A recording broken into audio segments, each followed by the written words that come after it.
So ಟ್ರಾವೆಲಿಂಗನ್ನು ಆಯುರ್ವೇದದಲ್ಲಿ ಮಹಾದೋಷಕರ ಭಾವಗಳಲ್ಲಿ ಒಂದು ಅಂತ ಹೇಳ್ತಾರೆ. ಉಚ್ಚೈರ್ಭಾಷ್ಯಂ ರಥಕ್ಷೋಭಂ ಅತಿ ಸಂಕ್ರಮಣ ಆಸನಹಿ ಅಂದರೆ ತುಂಬ ಜೋರಾಗಿ ಮಾತಾಡೋರು, ತುಂಬ ಟ್ರಾವೆಲಿಂಗ್ ಮಾಡೋರು. ರಥಕ್ಷೋಭ ಅಂತಂದರೆ ವೆಹಿಕಲ್ಸಲ್ಲಿ ಟ್ರಾವೆಲಿಂಗ್ ಮಾಡೋರು, ಆಯಿತಾ. ಆಮೇಲೆ ಅತಿ ಸಂಕ್ರಮಣ ಸಿಕ್ಕಾಪಟ್ಟೆ ವಾಕಿಂಗ್ ಮಾಡೋರು, ಆಮೇಲೆ ಸಿಕ್ಕಾಪಟ್ಟೆ ಸೆಡೆಂಟ್ರಿ ಲೈಫ್ ಸ್ಟೈಲಲ್ಲಿರೋದು. ಸೊ ಇದೆಲ್ಲದೂ ಕೂಡ ಮಹಾದೋಷಕರ ಭಾವಗಳು, ನಮ್ಮ ದೇಹದಲ್ಲಿ ಬೇರೆ ಬೇರೆ ರೀತಿಯ ದೋಷಗಳನ್ನ ಡಿಸ್ಟರ್ಬ್ ಮಾಡುವಂಥ ಭಾವಗಳು ಅಂತ. ಸೊ ಈ ವಸ್ತುಗಳನ್ನು ನಾವು ರಿಪೀಟೆಡ್ಲಿ ಮಾಡ್ತಿದ್ದಾಗ, ಮತ್ತು ಅಜೀರ್ಣ ಅಹಿತ ಭೋಜ್ಯಷ್ಟು ಅಂದರೆ ನಮ್ಮಲ್ಲಿ ಈಗ ಜೀರ್ಣ ಆಗಿಲ್ಲ ಮೊದಲು ಫುಡ್ಡು, ಆದರೂ ಟೈಮ್ ಅಂತ ತಿಂತಾ ಇದ್ದಾಗ, ಅಥವಾ ಅಹಿತ ಭೋಜನ, ಈಗ ಒಂದು ಇದು ನಿಮಗೆ ಹಿತ ಅಲ್ಲ ಆದರೂ ನೀವು ತಿಂತಿದ್ದೀರಿ ಅಂದಾಗ ಅಹಿತ ಭೋಜನ, ಮತ್ತು ದಿವಾಸ್ವಪ್ನ, ಮತ್ತು ಮೈಥುನ ಕ್ರಿಯೆ. ಸೊ ಇದಿಷ್ಟನ್ನು ಅತಿಯಾಗಿ ಮಾಡಿದಾಗ ನಮ್ಮ ದೇಹದಲ್ಲಿ ಅಷ್ಟ ಮಹಾದೋಷಕರ ಭಾವಗಳು, ಮಹಾದೋಷವನ್ನು ಉಂಟು ಮಾಡಲಿಕ್ಕೆ 8 ರೀಸನ್ಸ್ಗಳು ಅಂತ. ಸೊ ನಿಮ್ಮ ಕೇಸನ್ನು ಅನಾಲಿಸಿಸ್ ಮಾಡಿದಾಗ ಈ 8 ದೋಷಗಳಲ್ಲಿ ಸುಮಾರಿಷ್ಟು ದೋಷಗಳು ನಿಮ್ಮಲ್ಲಿ ಕಂಡು ಬರುತ್ತೆ. ಅಂದರೆ ನಿಮ್ಮ ಪ್ರೊಫೆಷನ್ ಕಾರಣದಿಂದಾಗೋ, ಜವಾಬ್ದಾರಿಗಳ ಕಾರಣದಿಂದಾಗೋ ಸುಮಾರಿಷ್ಟು ಇದರಲ್ಲಿ ಅಂಶಗಳು ನಿಮ್ಮಲ್ಲಿದೆ. ಸೊ ಇದರಿಂದಾಗಿ ಮಹಾದೋಷಗಳು ಉತ್ಪತ್ತಿಯಾಗಿ ಅದು ನಿಮ್ಮ ಅಗ್ನಿಯನ್ನು ಡಿಸ್ಟರ್ಬ್ ಮಾಡಿದೆ. ಆ ಅಗ್ನಿ ಡಿಸ್ಟರ್ಬ್ ಆದಾಗ ಏನಾಗಿದೆ, ನೀವು ರೆಗ್ಯುಲರ್ ಆಗಿ ಈಗ ತಿಂತಾ ಇದ್ದ ಪ್ಯಾನ್ 40 ಇರ್ಬೋದು, ಬೇರೆ ಯಾವುದೇ ಆ್ಯಂಟಾಸಿಡ್ಸ್ಗಳಾಗಿರ್ಬೋದು, ಅದು ನಿಮ್ಮ ಈ ಆ್ಯಕ್ಚುಲಿ ಈಗಿನ ಕಂಡೀಷನ್ಗೆ ಕಾರಣ. ಅಂದರೆ ಆ ರೋಗದ ಒಂದು ರೂಪವಾಗಿ ಇದು ಬಂದಿರೋದಲ್ಲ, ಯಾರು ತುಂಬ ಸಮಯ ಕಾನ್ಸ್ಟೆಂಟ್ಲಿ ಅದನ್ನ ಅವಾಗ ತಗೊಳ್ತಿರ್ತಾರೆ ಈ ಸಿಂಪ್ಟಮ್ಯಾಟಿಕ್ ಒಂದು ಸಪ್ರೆಷನಿಗೋಸ್ಕರ, ಅಂಥವರಲ್ಲಿ ಈಗ ಆ ಆ್ಯಂಟಾಸಿಡ್ಸ್ಗಳಿಂದ ಯಾವ್ಯಾವ ರೀತಿಯ ರೋಗಗಳು ಬರ್ತಿದೆ ಅನ್ನೋದು ಈಗ ರಿಸರ್ಚ್ಗಳು ಪಬ್ಲಿಷ್ ಮಾಡ್ತಾ ಇದ್ದಾವೆ. ಸೊ ಇಲ್ಲಿಗೇನಾಗಿದೆ, ಈಗ ಪ್ಯಾಂಕ್ರಿಯಾಟಿಕ್ ಡಕ್ಟಲ್ಲಿ ಒಂದು 8 mm ಕ್ಯಾಲ್ಕುಲಸ್ ಇರೋವಂಥದ್ದು, ಅದು ಹೆಡ್ಡಲ್ಲೇ ಇದೆ, ಪ್ಯಾಂಕ್ರಿಯಾಟಿಕ್ ಹೆಡ್ಡಲ್ಲಿದೆ. ಆಮೇಲೆ ಇನ್ನೊಂದು 7 mm ಇಂದಿದೆ, ಅದು ಒಳಗಡೆಯಲ್ಲಿದೆ. ಮತ್ತು ಅಷ್ಟೇ ಅಲ್ಲದೆ ಅಲ್ಲೊಂದು ಪ್ಯಾಂಕ್ರಿಯಾಸ್ ಮತ್ತು ಡಿಯೋಡಿನಮ್ ಇದರ ಮಧ್ಯೆ ಒಂದು ಗ್ರೂವಲ್ಲಿ ಒಂದು ಲೀಷನ್ ಇದೆ. ನಿಮ್ಗೆ ಈ ನೋವು ಬರೋದು ಆ ಲೀಷನಿಂದ.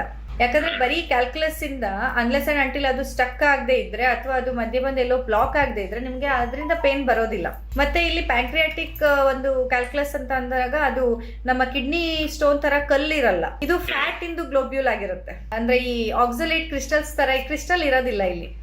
ಕಿಡ್ನಿಯಲ್ಲಾದರೆ ಅದು ಆಕ್ಸಲೇಟ್ ಕ್ರಿಸ್ಟಲ್ಸಿಂದ ಆಗಿರುತ್ತೆ, ಬಟ್ ಇಲ್ಲಿ ಆ ಕ್ರಿಸ್ಟಲ್ ಇಂದ ಅದು ಫಾರ್ಮ್ ಆಗಿರೋದಿಲ್ಲ. ನಮ್ಮ ದೇಹದಲ್ಲಿ ಆ ಫ್ಯಾಟ್ ಮಾಲಿಕ್ಯೂಲ್ಸ್ಗಳು ಒಂದು ಫ್ಯಾಟ್ ಗ್ಲೋಬ್ಯೂಲ್ ತರ ಇರುತ್ತೆ, ಕೊಬ್ಬಿನ ಅಂಶದ ತರ ಇರುತ್ತದು, ಆಯ್ತಾ.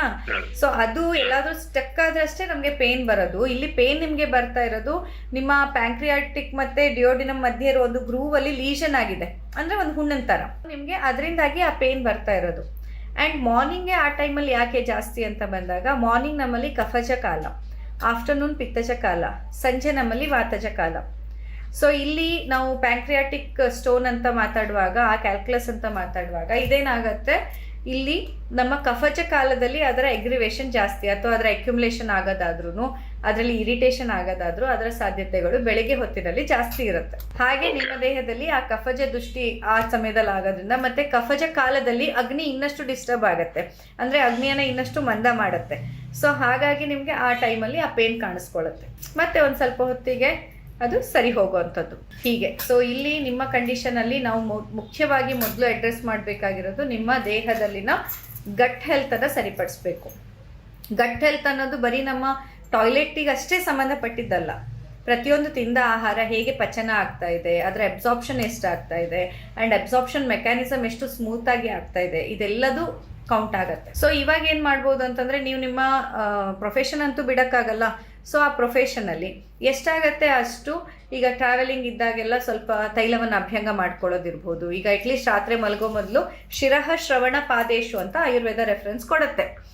ಯಾರ್ಯಾರು ತುಂಬ ಬ್ಯುಸಿ ಇರ್ತಾರೆ, ಇಡೀ ದೇಹಕ್ಕೆ ಎಣ್ಣೆ ಹಚ್ಚಿ ಸ್ನಾನ ಮಾಡೋಕ್ಕಾಗಲ್ಲ, ಅವರು ಪ್ರತಿನಿತ್ಯ ಶಿರಃ ತಲೆ ಚರ್ಮಕ್ಕೆ, ಮತ್ತು ಶ್ರವಣ ಕಿವಿಯ ಹೊರಭಾಗಕ್ಕೆ ಇಲ್ಲಿ, ಮತ್ತು ಕಾಲ್ಪಾದಕ್ಕೆ ಇಷ್ಟನ್ನು ಹಚ್ಚಿ ಸ್ನಾನ ಮಾಡೋದು. ಆಗಿಲ್ಲ, ಅದು ಆಗ್ತಾ ಇಲ್ಲ ಅಂದರೆ ಅಟ್ಲೀಸ್ಟ್ ರಾತ್ರಿ ಮಲಗುವಾಗ ಶಿರಃ ಶ್ರವಣ ಪಾದಕ್ಕೆ ತೈಲವನ್ನು ಅಭ್ಯಂಗ ಮಾಡಿ, ನಾನು ಕಳಿಸ್ಕೊಡ್ತೀನಿ ವಾತಶಮನ ತೈಲವನ್ನು, ಆ ಅಭ್ಯಂಗ ತೈಲವನ್ನು ಹಚ್ಚಿ ಮಸಾಜ್ ಮಾಡಿ ನೀವು ಮಲಗೋ ಅಂಥದ್ದು. ಇದು ಏನು ಮಾಡುತ್ತೆ, ಆ ಒಂದು ಮಹಾದೋಷ ಇನ್ನೂ ಫರ್ದರ್ ಉತ್ಪತ್ತಿ ಆಗೋದನ್ನ. ಇವಾಗ ಏನಂತಂದರೆ ಇರೋ ಕಂಡೀಷನ್ ಟ್ರೀಟ್ ಮಾಡೋದು ಒಂದಾಯ್ತಾ, ಬಟ್ ಇದು ಇಲ್ಲಿಗೆ ನಿಲ್ಲೋದಿಲ್ಲ. ಈಗ ನಿಮಗಿರುವಂಥ ಇಶ್ಯೂಸನ್ನು ನಾವು ನೋಡಿದಾಗ, ಈವನ್ ಈಸೋಫೇಗಸಲ್ಲಿ ಇನ್ಫಾರ್ಮೇಷನ್ ಇದೆ. ಈಗ ಮೊನ್ನೆ ಜುಲೈದಲ್ಲಿ ಮಾಡಿದ ರಿಪೋರ್ಟ್ ಪ್ರಕಾರ ಈಸೋಫೇಜಿಯೈಟಿಸ್ಸು ಇದೆ, ಅಂದರೆ ಇನ್ಫ್ಲಮೇಷನ್ ಇದೆ, ಅನ್ನನಾಳದಲ್ಲಿ ಇನ್ಫ್ಲಮೇಷನ್ ಇದೆ. ಹಯಾಟಸ್ ಹರ್ನಿಯಾ ಅಂತ ಕೂಡ ಬಂದಿದೆ. ಹಾಗೆ ನಮ್ಮ ಒಂದು ಅಲ್ಲಿ ಇದೇನು ಸ್ಪಿಂಕ್ಟರ್ ರಿಂಗ್ ಅಂತ ಏನು ಹೇಳ್ತೀವಿ, ಅದರಲ್ಲಿ ಕೂಡ ನಮಗೆ ಥಿಕನಿಂಗ್ ಅಥವಾ ಡಿಸ್ಟರ್ಬ್ಡ್ ಒಂದು ಫಾರ್ಮೇಷನ್ ಕಾಣಿಸ್ತಾ ಇರೋದು.